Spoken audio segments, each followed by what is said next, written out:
Ils se sont donnés à lui. Ils ont aimé aussi l'œuvre de Dieu. Ils ont donné pour l'œuvre de Dieu. Bien-aimés, ces choses marchent ensemble. Vous ne pouvez pas aimer Dieu et ne pas aimer ses serviteurs. Non. C'est un autre esprit que l'esprit de l'église, ça. Et vous ne pouvez pas aimer Dieu sans aimer l'œuvre de Dieu. Non. C'est un autre esprit, ça. Ce n'est pas l'esprit de l'église. Amen. Amen.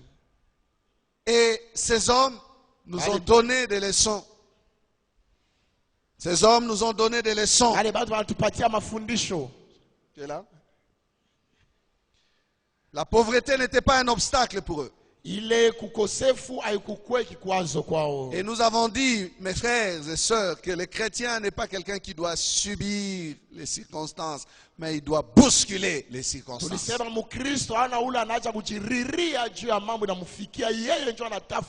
Le chrétien n'est pas un thermomètre, il est un thermostat.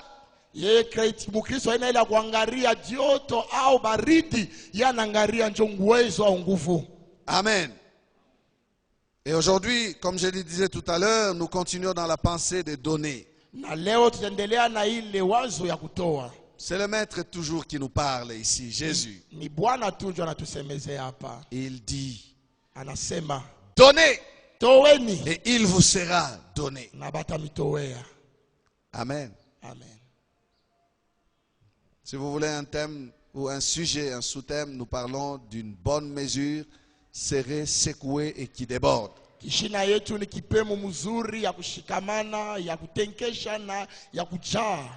Ou bien une mesure élargie. Une mesure plutôt serrée, secouée et qui déborde. Serrée, secouée et qui déborde. Voilà de quoi nous parlons. Mais le principe que le Seigneur nous donne, il dit, donnez et il vous sera donné. On versera dans votre sein une bonne mesure, serrée, secouée et qui déborde.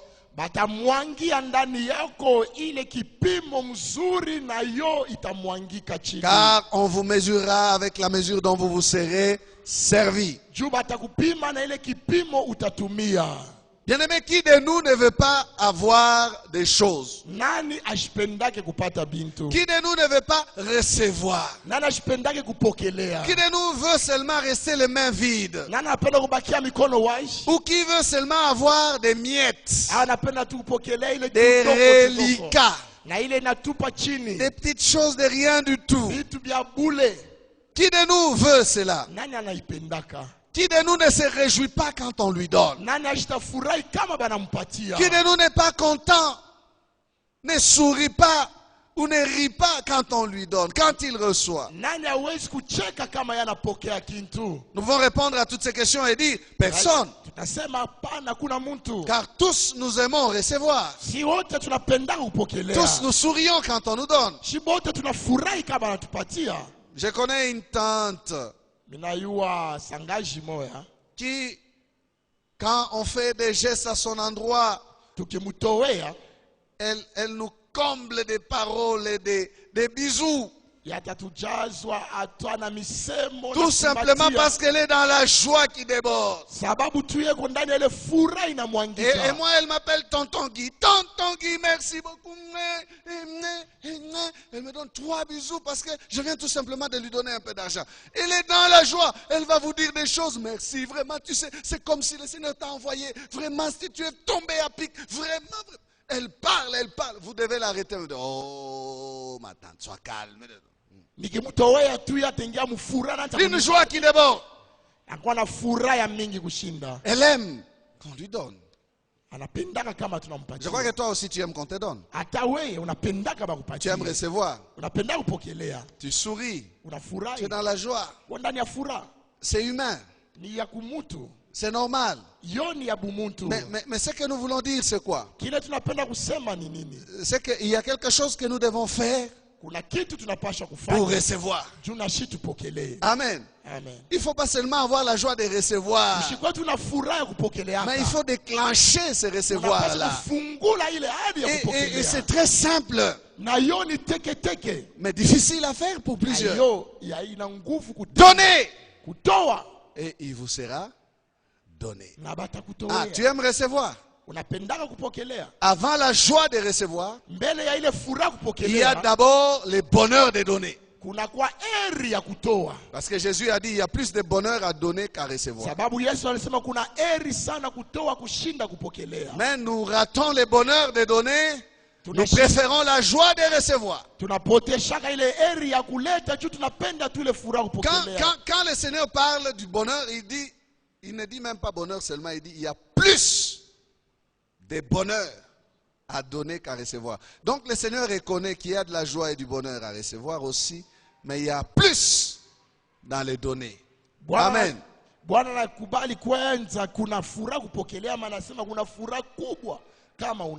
Si nous voulons la joie de recevoir, apprenons à donner. Apprenons à donner. Amen. Donner déclenche le recevoir. Donner déclenche le recevoir. Savez-vous comment Dieu nous a gagnés?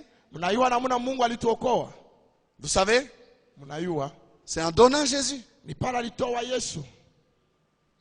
C'est simple. Amen. Dieu n'a pas voulu les âmes seulement. Il dit hey, les âmes, je vais vous sauver. Moi, non. Dieu a libéré d'abord.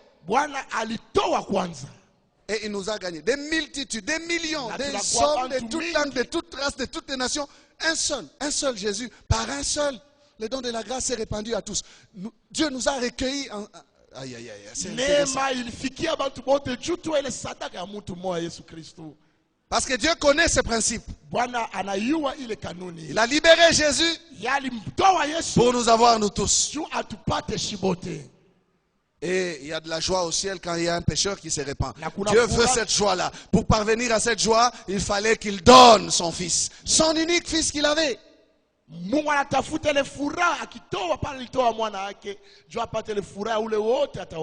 veux la joie de recevoir. Apprends le bonheur de donner. Donne. C'est comme ça un impératif. Donnez. Et il vous sera donné. C'est un commandement, mes frères. Donnez. Tu veux élargir tes finances? Tu veux élargir et élargir encore. Apprends à donner. Donne. C'est une loi. Alléluia. C'est une loi établie par Christ. Nous allons le voir plus loin. Cette loi est immuable, elle demeure. Depuis le commencement, c'est une loi qui demeure. Si nous mettons en pratique, nous parvenons au résultat. Alors plusieurs personnes disent, je ne reçois pas. On ne me donne pas. Je ne reçois pas beaucoup. Ah, moi je donne, mais je ne reçois pas. Alors il faut se poser des questions. Est-ce que je donne comme il faut? Est-ce que je donne à la personne appropriée pour que je reçoive? Est-ce que je donne avec un cœur comme Dieu le veut? Quel est le motif qui me pousse à donner? Ah, j'ai parlé ici dimanche passé de ceux qui bloquent les bars. Il bloque et il dépense, il dit que je donne. Non, tu ne donnes pas, tu dépenses.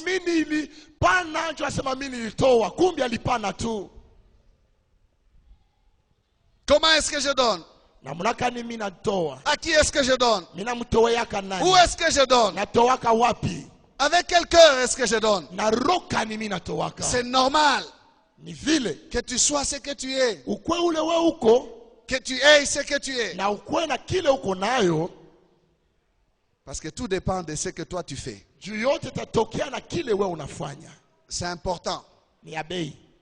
Donnez. Et il vous sera donné. Donnez. Et il vous sera donné.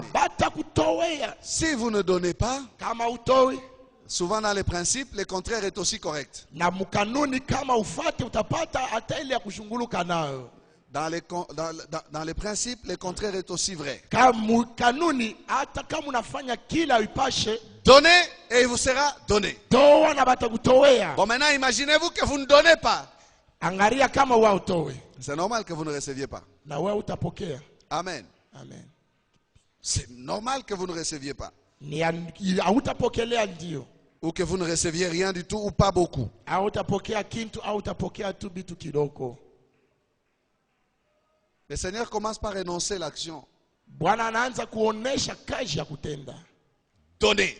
Kutoa. Ça c'est l'action, c'est l'acte que nous devons poser. Ile ndio kazi tunapaswa kutenda. Et qui s'accompagne d'un résultat. Na yo itakuwa na matokeo ya. Et il vous sera donné. Na batakutowea.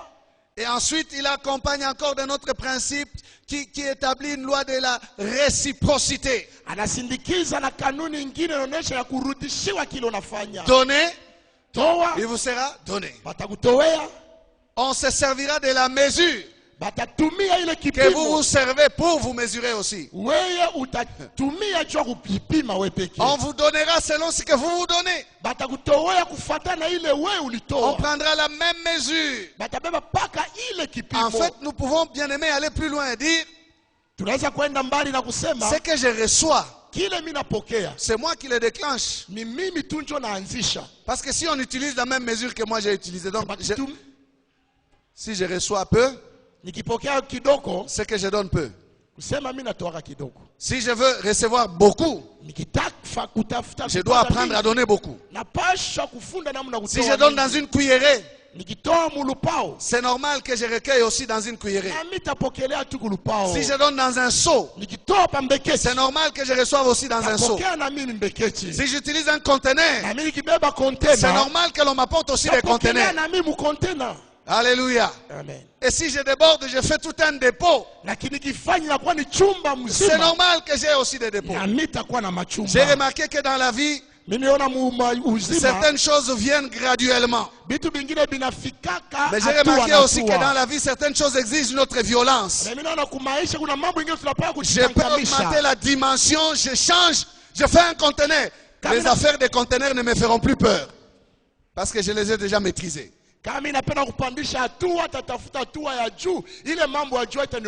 ne sais pas si je parle à quelqu'un. Mais si je n'ai jamais osé dans un conteneur, je vais paniquer, je vais calculer. Mais dès le jour où je commence et je finis les conteneurs, je sais que je maîtrise cette affaire. Ça sera désormais dans un conteneur.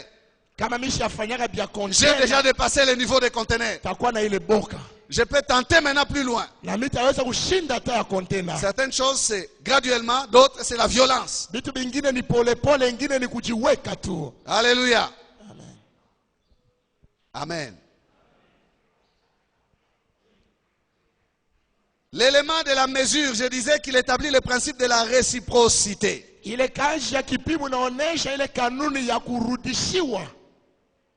Donnez.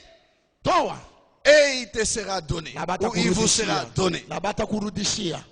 C'est réciproque. Réciprocité aussi dans la mesure. La mesure dont vous serez servi, c'est la même. Si c'est un sakombi, ça sera un sakombi. Kandundu aussi pour vous.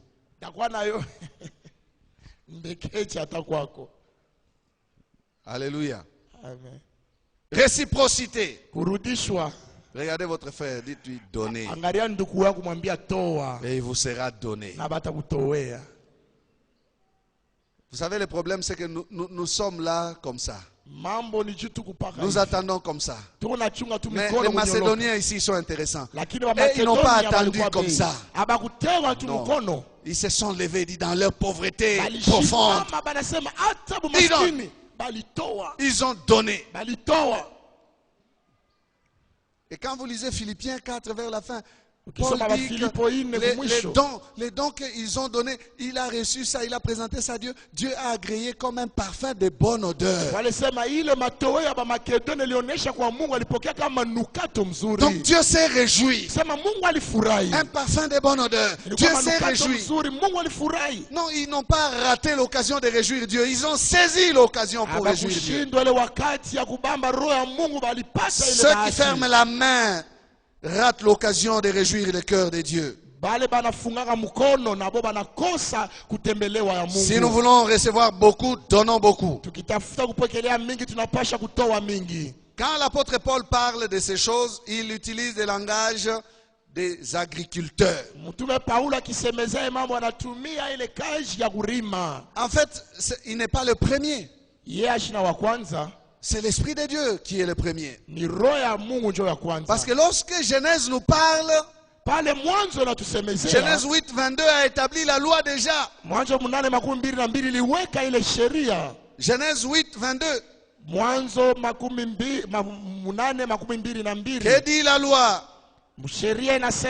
La loi des semailles et des moissons.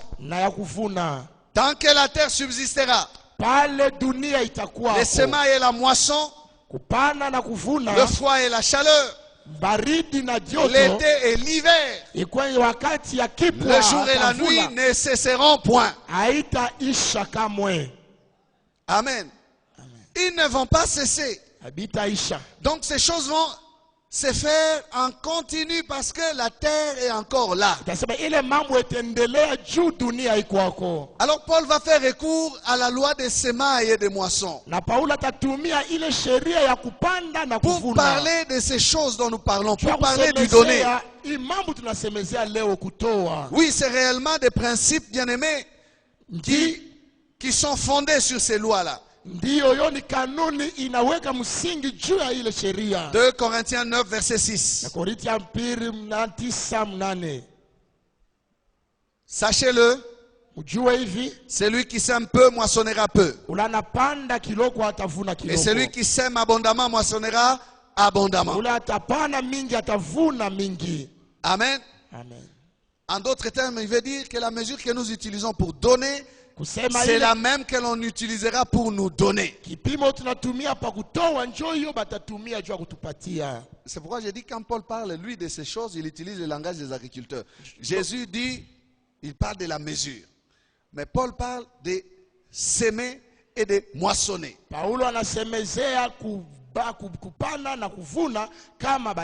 Mais les deux parlent de la même chose, basé sur les principes établis dès le commencement. C'est une loi, la loi des semailles et de la moisson. Si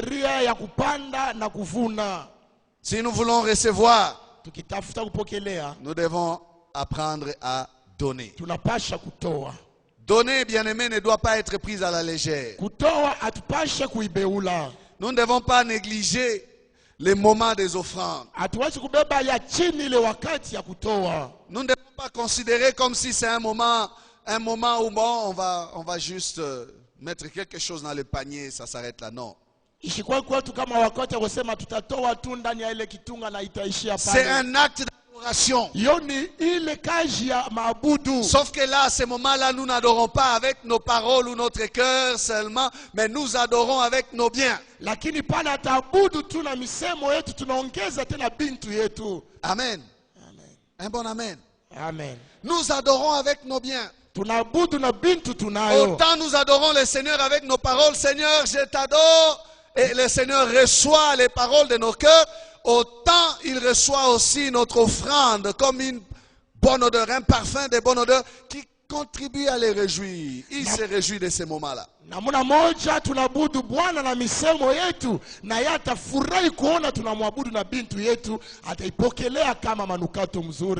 Amen. Amen.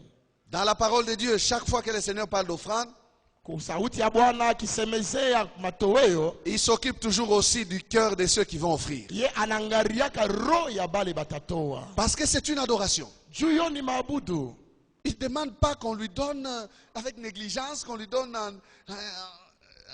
distrait ou en étant distrait. Non, le Seigneur veut des cœurs convenables qui puissent lui apporter une bonne offrande. Mungu ashipendake tumutowe kama mchezo, tuutowe kama ni abudu na maro enye kustahili. Exode 25 verset 2.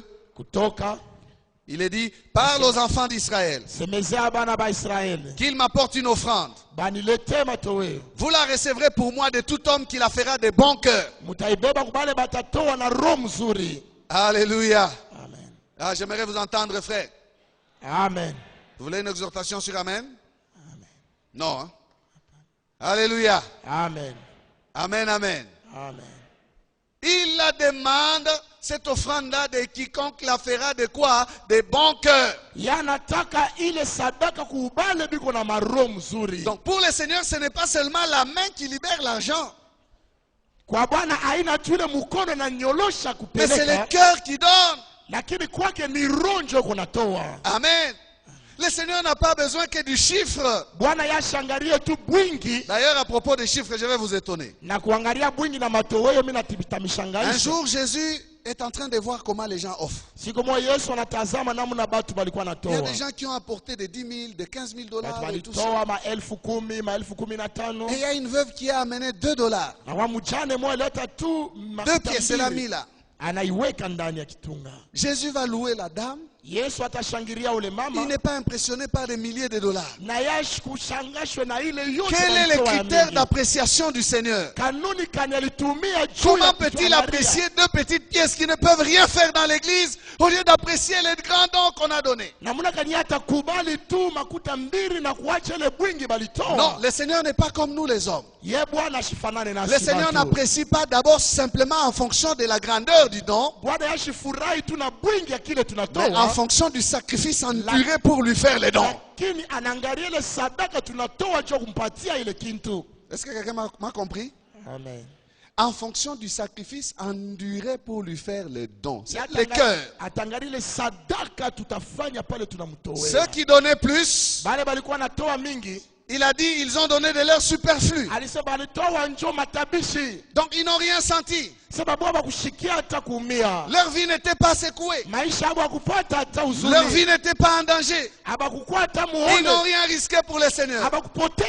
Donc quand le Seigneur les évalue, il regarde parce que le Seigneur voit dans les comptes cachés la part qu'ils ont mis de côté pour eux est plus grande que celle qu'ils ont donnée. C'est naturel qu'ils donnent. Les hommes applaudissent. Les hommes disent, oh quel don. Beaucoup comme ça. Mais le Seigneur, lui qui voit même dans les comptes, il dit, c'est rien par rapport à ce qu'il a fait pour lui-même. C'est rien par rapport à ce qu'il garde pour lui-même. C'est rien par rapport aux dépenses qu'il fait pour lui-même. Il en a beaucoup. Il donne beaucoup, mais c'est du superflu. C'est Yakoleka. Lakini Bwana atayua anasema haifanani hata na ile anapanaka anatoaka nje anabakia na mingi anatoa tu ya juu. Mais quand il voit cette femme, lakini pana naona ule mke, elle a risqué son avenir. Aliweka maisha yake muole. Elle n'avait plus de quoi manger pour demain. Alikosa hata chakula kesho. Elle ne s'est pas préoccupée de sa ration du lendemain. Elle a risqué sa vie. Elle a dit, Seigneur, si je mourais de faim, que je meure, mais que toi tu reçoives ça. C'est ça qui intéresse le Seigneur. Le Seigneur ne regarde pas seulement au don, mais il regarde au cœur du donateur. Ce qui est intéressant avec les Macédoniens, c'est que leur cœur était tout entier au Seigneur. Ils se sont donnés d'abord eux-mêmes. Et nous disions qu'il y en a qui pensent qu'en envoyant les dons, ils vont calmer le Seigneur même s'ils ne lui envoient pas les cœurs. Ils ne lui donnent pas les cœurs. Non! Ils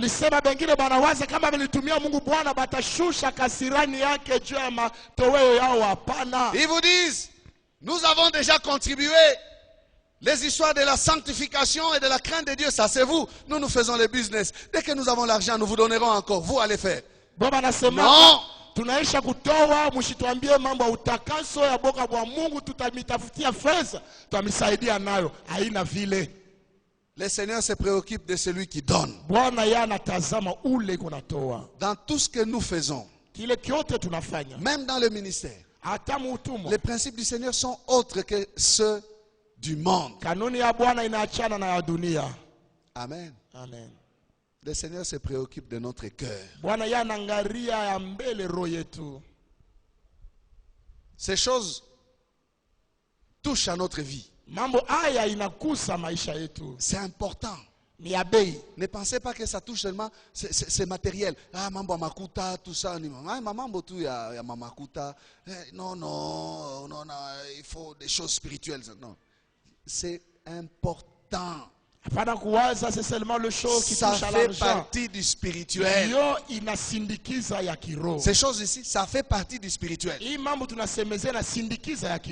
Autant la prière affecte notre cœur, autant les données touchent aussi à notre cœur. Oh, alléluia. Pour adorer, il adore. Mais pour les offrandes, il ferme les bras, il ne donne rien. Je te dis que les données affectent aussi ta vie. Amen. Ça affecte aussi notre vie. Vous connaissez Nabal? Nabal a été frappé à cause du donné.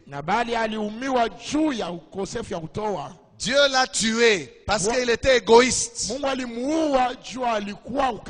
David lui a rendu service. Et le jour où lui aussi devait rendre service à David, il a refusé. Il a bloqué la loi de la réciprocité. David veillait sur sa sécurité et la sécurité de ses troupeaux sans rien exiger. C'est ça donner sans penser que l'on va me donner. Non. David avait fait cela gratuitement. Vous savez, aujourd'hui, appelez un service de gardiennage, vous allez entendre les tarifs. Mais David a assuré avec ses soldats, lui, dans la brousse, au désert, la sécurité des biens de Nabal sans qu'il les paye.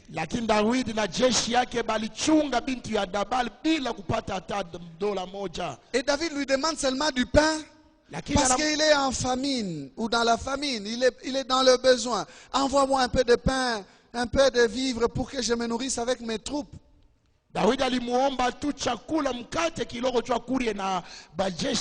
Nabal bloque. Pas de réciprocité pour lui. Alors Dieu va le tuer parce qu'il était méchant. Cet homme n'a pas refusé les vivres parce qu'il en manquait, non, à cause de sa méchanceté. Lisez l'histoire dans Samuel 25, vous verrez que la femme a même pris dans les dépôts sans que le mari sache qu'on a fait sortir des tas et des tas de choses qu'on a amenées chez David. Il ne savait même pas. Donc il en avait. Vous savez, la méchanceté, c'est ça. La méchanceté, c'est ce patron que vous avez. Comme celui que j'avais autrefois quand j'ai travaillé. Il vient, il vous prend. Est-ce que vous pouvez m'accompagner? Le soir, vous l'accompagnez. Oui, patron. Vous allez au casino avec lui. Vous circulez, vous voyez comment il dépense. Il donne des $100, il jette. Après, il vous prend dans son véhicule, il vous ramène. Il vous dépose devant votre maison et dit, je vous prendrai encore demain. Bonne soirée, bonsoir, au revoir. Vous travaillez avec lui, mais vous partez les mains vides. Vous avez assisté à la folie, comment il a dépensé. Mais vous n'avez ni pain ni l'eau dans son argent. Et quand vous perdez ces $10, il vous demande des rapports sur ça. Mais vous savez comment il fait avec ça. Ça, c'est la méchanceté.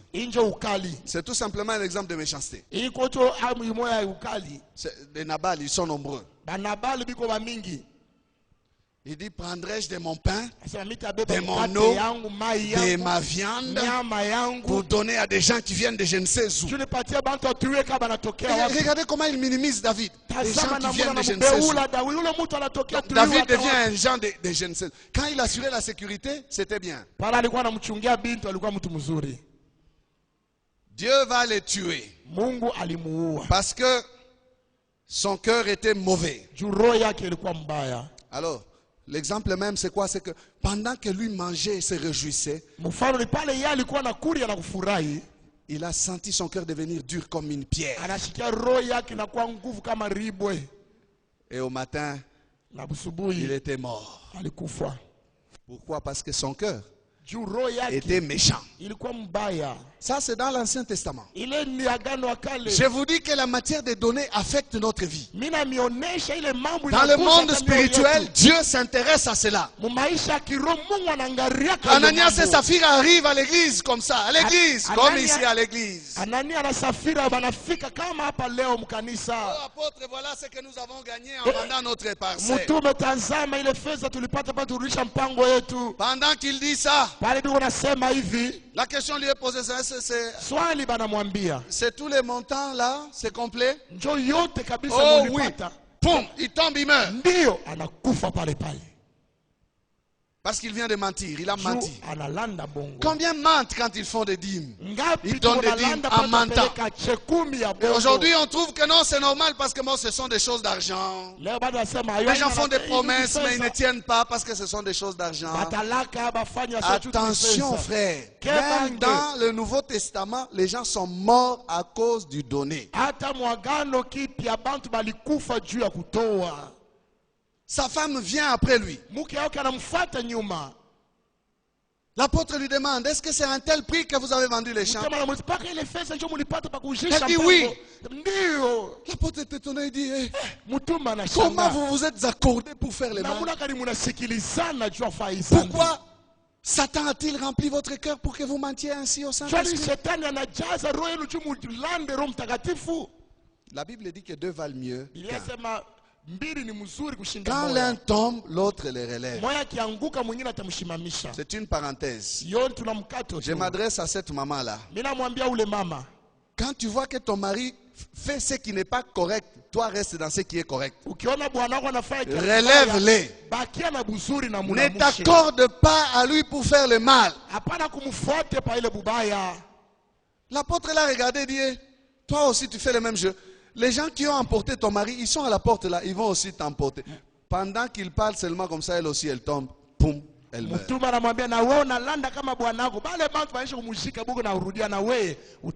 Elle est morte à cause de quoi? Du mensonge.